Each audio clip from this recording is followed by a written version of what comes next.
Mr. Trump, explain why America First must mean ending foreign aid and foreign military assistance. By Mike, published May 5th, 2016. Now that Mr. Trump has vowed that the concept of America First will be at the core of his administration's foreign and domestic policies, he should begin to tell Americans what he intends to do to make that pledge a reality and why it needs to be done. He should do this before his enemies and America's can turn the phrase against him. On MSNBC this week, for example, Mr. Chris Matthews asked if Trump was trying to make us mad by using the term America First. Mr. Matthews said that the term refers to Americans who wanted no war with Germany in 1939 to 41.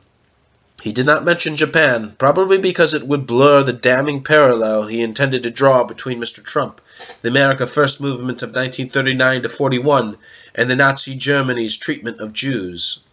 Mr. Matthews, like all on the left, is a historical ignoramus.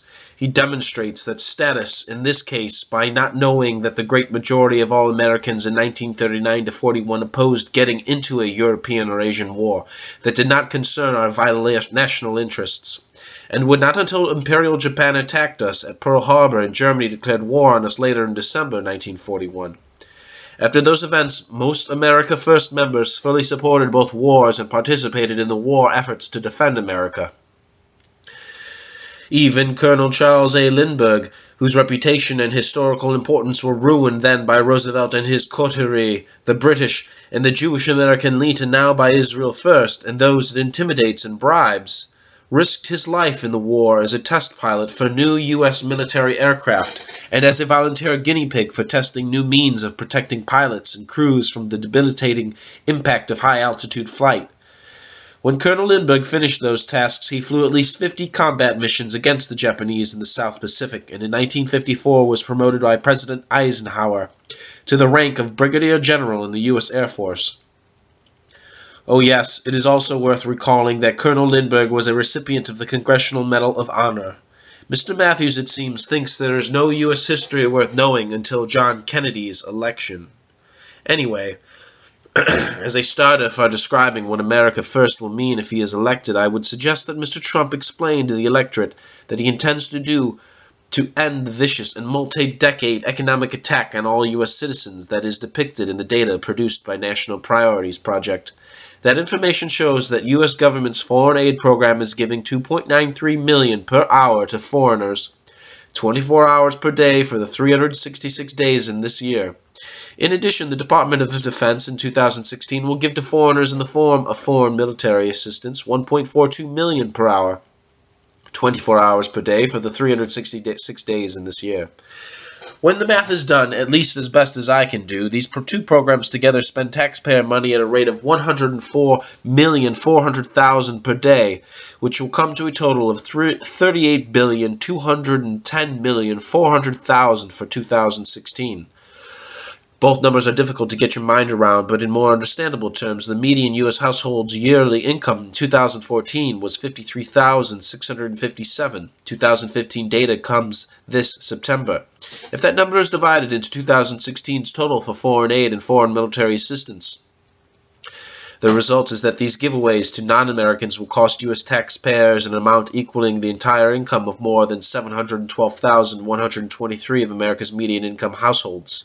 That is, the national government, by giving more than $38 billion to foreigners in 2016, expends enough tax revenue to wipe out the annual income of more than 700,000 median-income American households. Now this is madness, and also irrefutable evidence, given that $38 billion could certainly improve some aspect of American life or national security, that the bipartisan governing elite does not give a tinker's damn about Americans.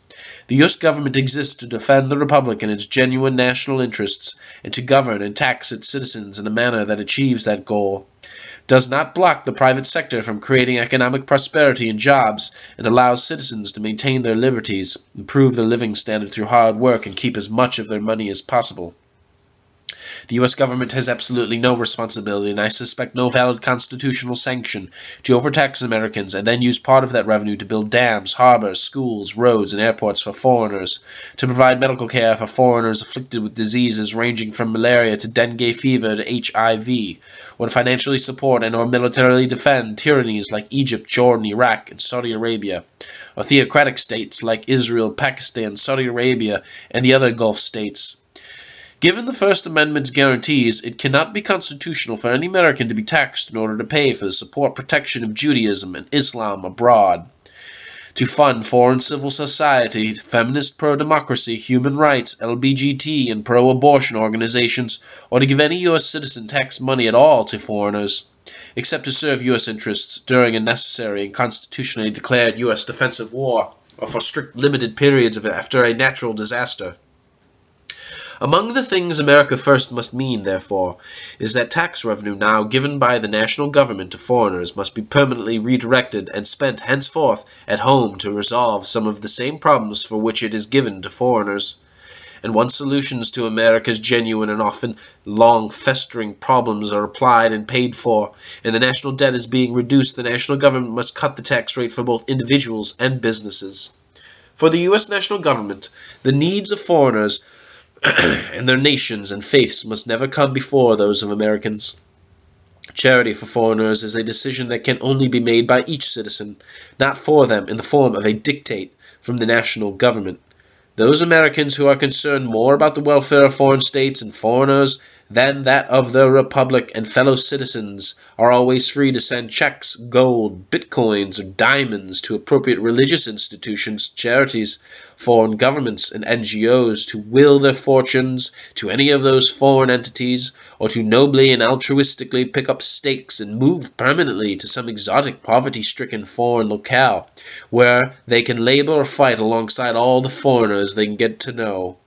To be sure, U.S. citizens and corporations contributing funds to help foreigners are engaged in admirable acts of admirable private consciences, though not nearly as admirable as helping their fellow citizens, and so their contributions for foreigners ought not to be tax deductible. But it is the sole responsibility of private American citizens, private sector institutions, and most especially Christian churches to follow their consciences and, putting it bluntly, empty their own wallets, and not the republic's for the foreigners they deem more worthy of help than Americans.